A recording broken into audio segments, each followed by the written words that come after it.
I didn't carry much with me, just a guitar and a backpack and an amplifier. When I got on the train, it looked pretty empty. And I got pretty good at sleeping on trains, you know. So I nodded out.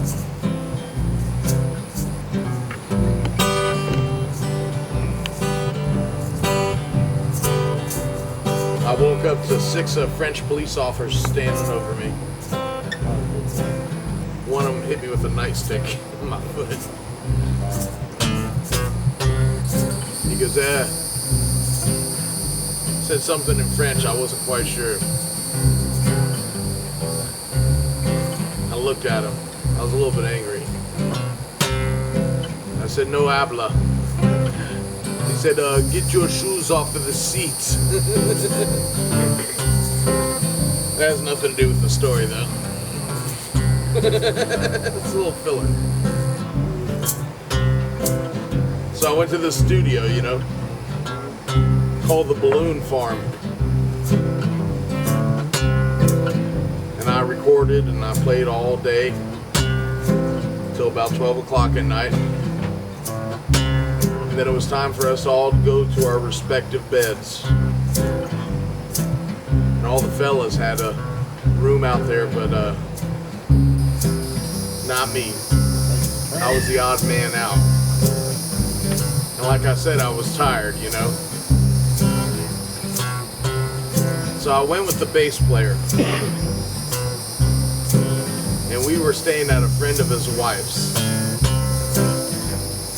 She was a real skinny French girl who wore glasses, and she was kind of a pain in the ass, if I remember correctly. Well, I didn't care.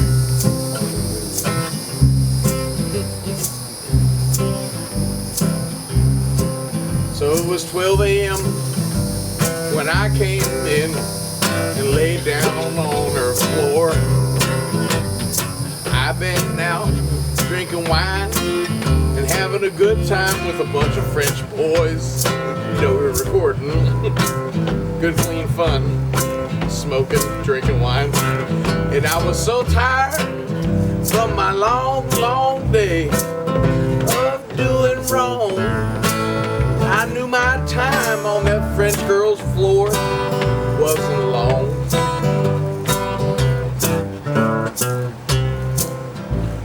I knew it wouldn't be there for very long. As a matter of fact, the bass player said, you need to go outside because I'm going to pull this door shut and then I'm going to pull these here shutters shut and then we're pretty much going to be locked in. And I said, no, leave that door open. I like to get up and walk around 5 a.m. He said, what? That's 5 hours from now.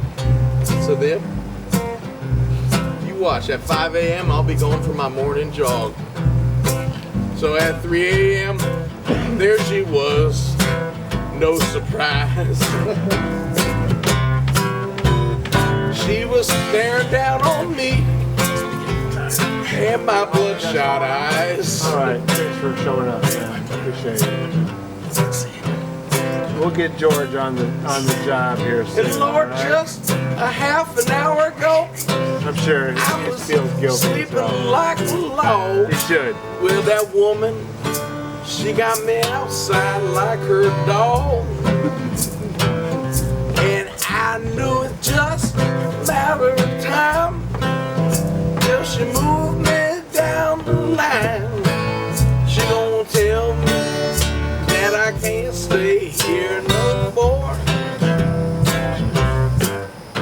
And it's just a matter of time until she gonna lost her mind. Tell me to get my things and get outdoors. Well, you know, at 6 a.m. it's hard to find your friend. I called all the fellas, Hank and Tim and Lefty and Jim, but none of them would let me in. But while I was at the studio, I seen a nice rig out there, man. I noticed the back doors were left unlocked. So I said, take us back to the studio, Max, and I'll sleep in that old truck. I guess I'll spend one more night in this old pickup truck. Good to see you. My mama told me that them skinny girls from France were just bad luck, and she was right. And then at 7 a.m., well, by then the morning light hurt my eyes. I woke up and I found on the ground a whiskey bottle by my side. It was empty. Just my luck. And just then I heard a southbound train whistle blow, and I knew it was calling me to my head way back home. I knew it was just a matter of time until she gone and lost her mind. She gonna tell me to get my shit and get outdoors. Just a matter of time until she moves me down the line. She gonna tell me that I can't stay here no more. So I went to these French boys and I told them, my God, I wrote the most perfect country song. I mean, I covered all the bases. I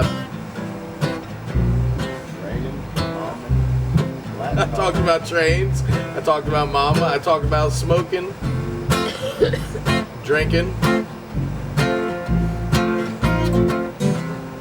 I think I covered it all. And this Filipino French boy, he turned to me and he said, you know, man, I don't think that's the most perfect country song. I said, how would you know, Frenchman, Filipino Frenchman, on top of that? How the hell would you know? And he took a drag from his cigarette and he said, you didn't talk about going to prison and you didn't talk about dying. It's true. And I was mad. What business does he have knowing about country western music, you know? None whatsoever. So I went back outside and I took care of it. I wrote one more verse. And I put on my rose-colored glasses. I said, Mama, I won't always be shit out of luck. Someday I'll get my things together and I'll pull myself on up by the bootstraps. That's what I'll do. Cause if I don't, I go to jail or I might get dead. But either way, bitch, I'll have a free place to lay my head. They won't kick me out of there. Well, it's just a matter of time till she move me down the line. She's gonna tell me to get my shit and get outdoors. Just a matter of time till she done lost her mind. She's gonna tell me that I can't stay here anymore. That's what she'll say. She's gonna tell me to get my shit and get outdoors. I don't know why. And my wife had said it's because, honey, you have sleep apnea and you really snore.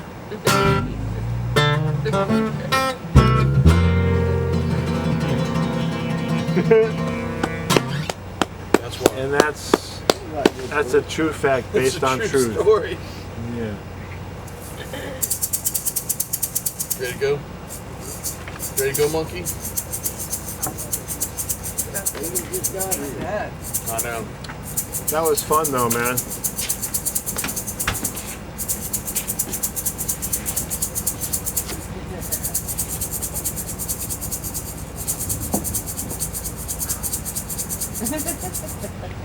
Hi.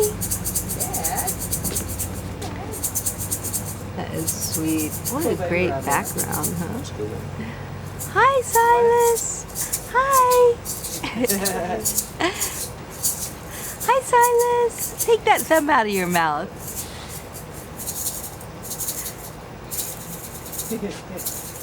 Hi, Silas. It's starting to get chewed up out here. I know.